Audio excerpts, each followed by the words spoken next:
আসসালামু আলাইকুম। আজকে আমি আপনাদেরকে দেখাবো ভাত ভুনা করে কিভাবে, সাদা ভাতকে কিভাবে ভুনা করতে হয়। প্রথমে আমি সয়াবিন তেল দিচ্ছি, একটু গরম হলে তেলটা, তারপরে আমি দিচ্ছি এলো কটা রসুনগুলো আপনারা এভাবে ছিলে নেবেন, টুকরো টুকরো রসুন ভাত পরিমাণে আপনারা দিতে পারেন। রসুন খাওয়া হাড়ের জন্য, অনেক রোগের জন্য উপকার। আমি দিয়ে দিলাম রসুনগুলো তেলে ভালো হচ্ছে।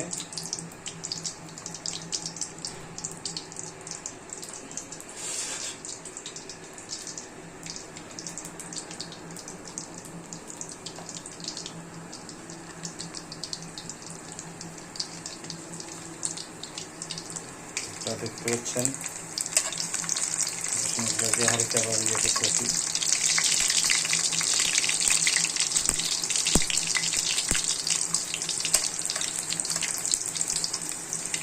একটু হালকা লাল করে লাল টাইপের হয়ে গেলেই আমি রসুনগুলো মধ্যে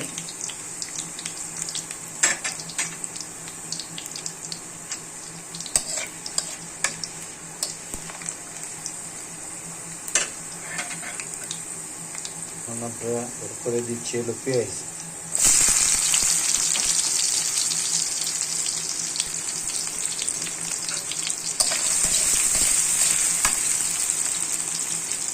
দারুণ একটা রেসিপি রান্না আমি আপনাদেরকে শিখে দিচ্ছি। কোরবানি ঈদে অনেকের ওয়াইফ বাড়িতে থাকে বা ছুটির জন্য বাড়ি যেতে পারবেন না, তখন আপনারা ঘরে বসে নিজেরাই রান্না করতে পারেন।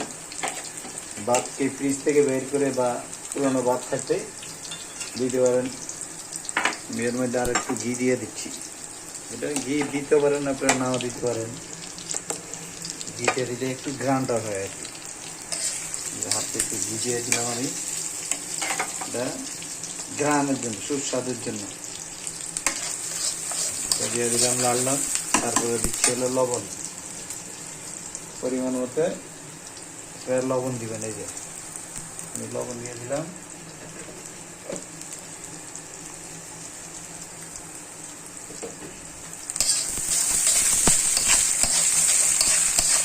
তারপরে কাঁচামরিচ কিংবা মরিচের গুঁড়া আপনারা ইউজ করতে পারেন।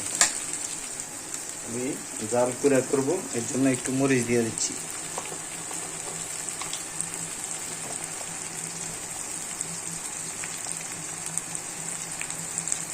এই যে মরিচের গুঁড়া দিয়ে দিলাম 1.5 চামচ।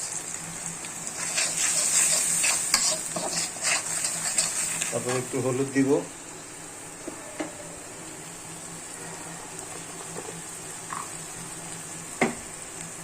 আধা চামচ। এই যে দেখুন সুন্দর ভাত ভুনা করতে হয় কিভাবে, আমি আপনাদেরকে দেখাচ্ছি। তারপরে এগুলো লাল হয়ে গেল বা একটু হয়ে গেল, তারপরে আপনি আলু কুচি কুচি করে কেটে নিলাম, আলুগুলা দিয়ে দিব।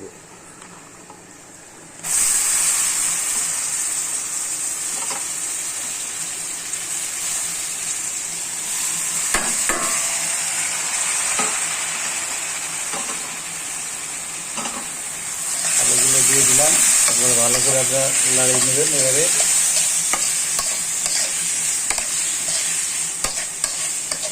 আনকমন রান্না, আপনারা একবার টেস্ট করে দেখেন, ভালো লাগলে রেগুলার খেতে মন চাবে। মাঝে মাঝে আপনারা নিজেরাই, ধরুন ফ্যামিলির সবাই বাইরে গেলে বা বেড়াইতে গেলে আমি নিজে রান্না করে দিই। আপনারা চাইলে এভাবে করে চেঞ্জ করে খাওয়ার যদি রুচি থাকে, তখন এভাবে করবেন, রান্না করে নেবেন। এগুলো দিয়ে ভালো করে লাগতেছি। আলুগুলো সিদ্ধ হলে তারপরে আমি ডিম দিব।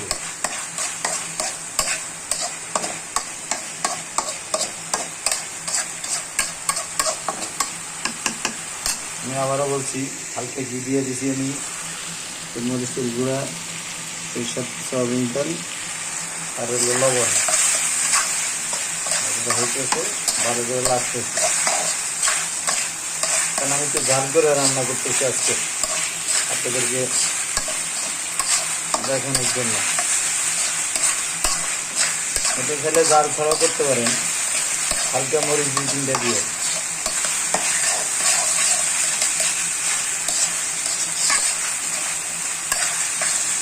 ব্যাচেলর যারা, ওদের জন্য 100% এটা বেটার, কারণ তরকারি রান্না করা আলাদা, ভাত রান্না করা, এটা ভাত রান্না রেখে দিলেন, ভাত থাকলো একটু, তখন আপনি এভাবে এগুলো করে ভাত দিয়ে দিবেন। আমি দেখাচ্ছি আমার রেসিপিটা, দেখেন, এগুলো আপনাদের অবশ্যই ভালো লাগবে। ভালো লাগার মতো জিনিস, ভালো জিনিস হইতে হলে একটু সময় দিতে হবে। আমি আপনাদেরকে কেটে দেখা দিতে পারতাম, তা দেখাবো না, অরিজিনাল ন্যাচারাল যেটা সেটাই দেখাচ্ছি। সুন্দর হয়ে গেল, আলুগুলা সিদ্ধ হলো মোটামুটি, একটু আর একটু হইতে হবে, একটু হয়ে গেলে আমি এরপরে 2টা ডিম ভেঙে দিব। অলরেডি ডিম আমি রেডি করছি, ভাত রেডি করে রেখেছি, এগুলা দিয়ে দিব।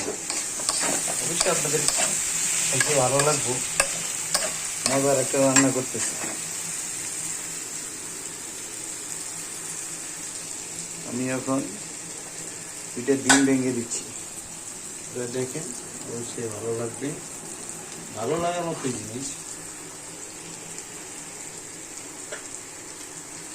আমি তো একটা মানুষ, মোবাইলটা ধরতে পারতেছি না, ডিমটা এই যে ভেঙে দিলাম, দেখেন, একটা ডিম, আর একটা ডিম দিব আমি।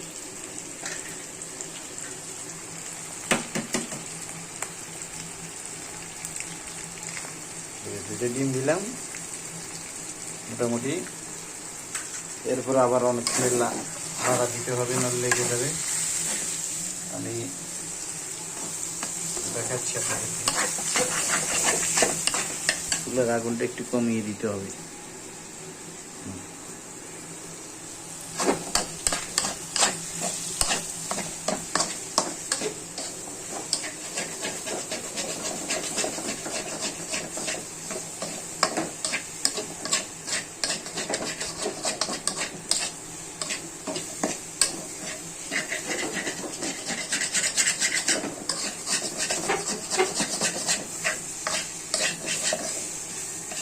হালকা একটু তেল লাগবে, কারণ আমি যে পরিমাণ তেল দিছি তেলটা কম হয়ে গেছে।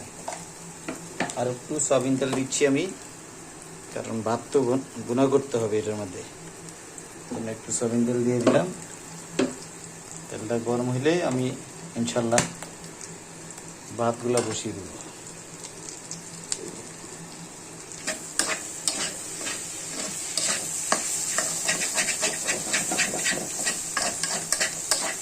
কারণ আমি একা মানুষ তো, এক হাতে মোবাইল ধরে রেখেছি, আর এক হাতে রান্না করতেছি।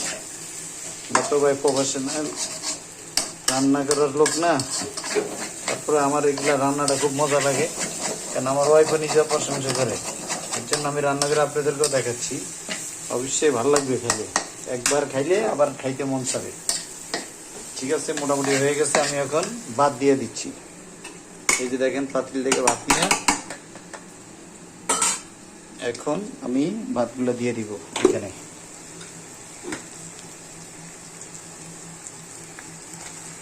ভাতগুলো, সাদা ভাতগুলো দিয়ে দিলাম।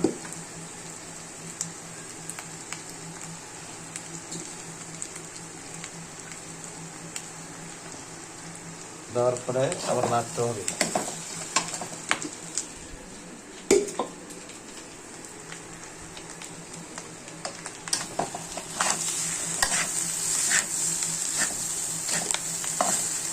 দেখুন, এগুলো 10 মিনিটের মতো লাড়া করার পরে পুরো সব ভাত কালার হবে, দেখতে একদম বাস হয়ে গেছে আমার রেসিপি। আপনারা এভাবে রান্না করে একদিন খেয়ে দেখেন, অবশ্যই আপনাদের ভালো লাগবে। ভালো লাগার মতো জিনিস আমার ইউটিউব চ্যানেলে ছাড়ছি, অবশ্যই আপনাদের যদি ভালো লাগে একটু সাবস্ক্রাইব করে দিবেন। ভালো লাগবে, ভালো লাগার মতো জিনিসই করছি।